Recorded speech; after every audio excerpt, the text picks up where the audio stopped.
E aí, pessoal, tudo bem? Aqui é o professor Bruno e nós vamos hoje dar continuidade aos nossos vídeos Direito Processual Civil em tópicos. E o tópico selecionado hoje foi mais uma modalidade de intervenção de terceiros, que é a assistência. Mas não é a assistência litisconsorcial que será objeto dos nossos estudos, e sim a assistência simples.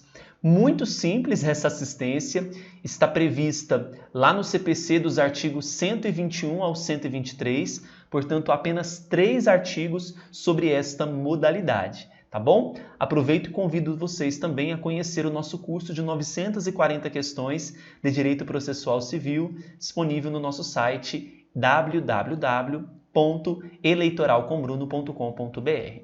Começando os nossos estudos, façamos uma leitura atenta e pausada do artigo 121 do CPC. Olha, o assistente simples, ele atuará como auxiliar da parte principal, exercerá os mesmos poderes e sujeitar-se-á aos mesmos ônus processuais que o assistido. Perceba que o papel do assistente simples, neste caso, é de auxiliar a parte principal. O papel que o assistente simples atua é como se fosse de um coadjuvante. Ele auxilia a parte principal, ele exerce poderes que são também da parte principal, não são todos, aqui nós não temos algo que é absoluto no exercício desses poderes, e se sujeita também aos mesmos ônus processuais que o assistido. Diz o parágrafo único deste artigo que, sendo revel ou, de qualquer outro modo, omisso o assistido, o assistente será considerado o seu substituto processual. Então, nós temos duas nomenclaturas novas, assistente e assistido. O assistido, ele poderá ser, vou até colocar para vocês aqui, o autor, ou ele poderá ser também o réu. E o assistente é este auxiliar. Então, nós temos como primeiro ponto que o assistente ele tem interesse jurídico, ele tem interesse no desfecho daquele processo. Mas, cuidado, não é um interesse que se trata de forma absoluta, porque ele não vai se equiparar ao da parte. Tá? Então, ele tem interesse jurídico, vamos imaginar um contrato de sublocação. Nesse contrato de sublocação, esse sublocatário ele tem interesse no desfecho de uma ação de despejo de A contra B, ele tem um interesse jurídico que se manifesta nessa sublocação. Tá? Então, aqui é um exemplo mais forte de assistência simples. Bem, esse interesse, pessoal, ele vai nascer de uma perspectiva de ser atingido pela decisão ou pela sentença que disponha sobre interesse de outrem. Né? O sublocatário ele tem interesse naquele caso de despejo porque ele vai ser atingido. Né? Ele é o nosso sublocatário. Bem, então, como nós sabemos, o assistente simples ele atua como auxiliar da parte, né? Ele não poderá agir contra a vontade da parte. O assistente ele vai ter alguns poderes, mas não são todos os poderes. Por exemplo, ele pode produzir provas, ele pode fazer alegações, ele pode recorrer, sempre que a parte for inerte. Mas, por exemplo, ele não poderá desistir da ação, renunciar. Então, não são poderes absolutos, tá bom?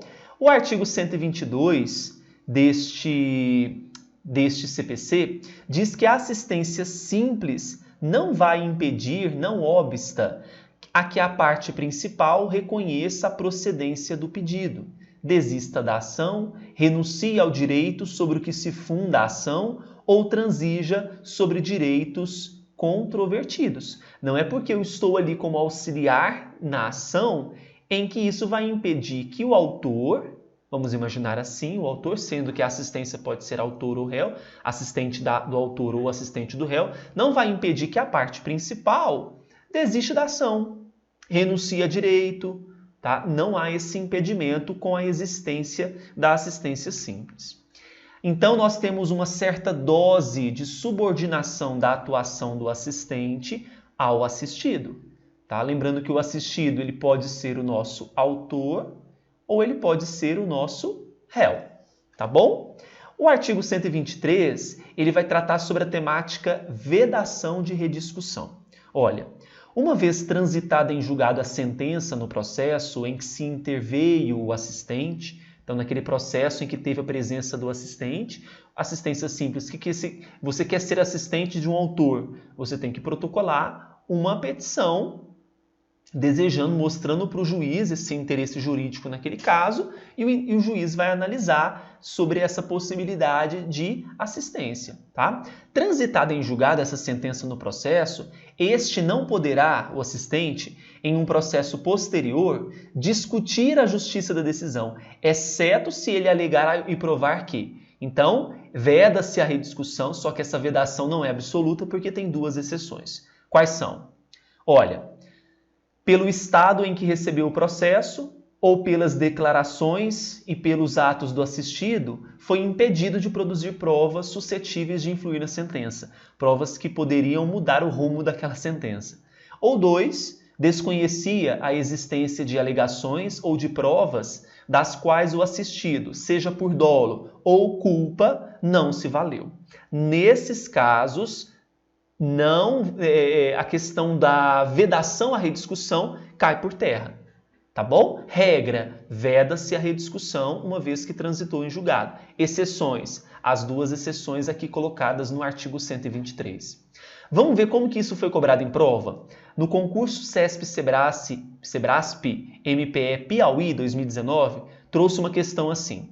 Helder e César firmaram um contrato de locação de um imóvel residencial urbano na qualidade, respectivamente, de locador e locatário.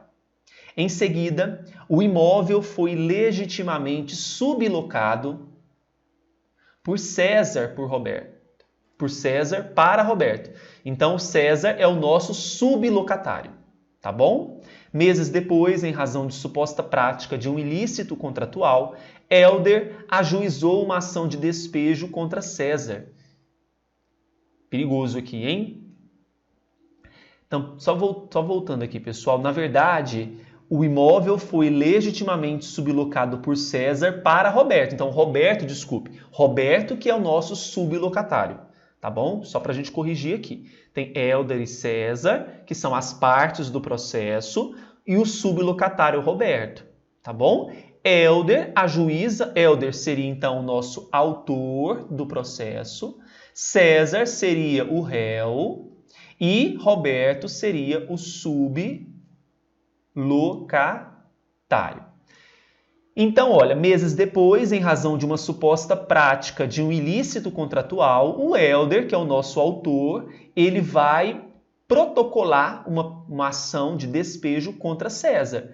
Veja que o Roberto ele poderia aqui, como ele é o nosso sublocatário, ele vai estar perigosamente de acordo com que a decisão dessa ação for tomada. Então, ele se submete, ele tem interesse jurídico no desfecho desta ação. Nessa situação hipotética, o ingresso voluntário de Roberto no processo para a defesa dos seus interesses, então nesse caso ele vai ingressar como assistente simples, dependerá de autorização prévia das partes principais e ocorrerá por meio de chamamento ao processo? Não. Se ele demonstrar em petição que tem interesse jurídico ao juiz, ele vai ingressar nesse processo por meio da assistência e não do chamamento. B. Deverá ser feito na qualidade de assistente litisconsorcial do locatário? Não. Assistente simples. Letra C. Somente poderá ser realizado até o momento do saneamento do processo? Não, pessoal. Em qualquer momento, em qualquer grau de jurisdição. É expressamente vedado, segundo regra prevista na lei que regulamenta a locação de imóveis urbanos. Incorreto, é totalmente permitido esse ingresso. E não obsta que a parte principal reconheça a procedência do pedido da ação de despejo. Verdadeiro. E onde que está isso no nosso CPC? Se vocês voltarem, nós falamos isso no artigo 122. né? Então, que a assistência simples não obsta a que a parte principal reconheça a procedência do pedido, desista da ação, renuncie ao direito sobre o que se funda a ação ou ainda transija sobre direitos controvertidos. Tá bom, pessoal? A gente, então, fica por aqui. Desejo a todos bons estudos e até o próximo vídeo de Direito Processual Civil em Tópicos. Tchau, tchau!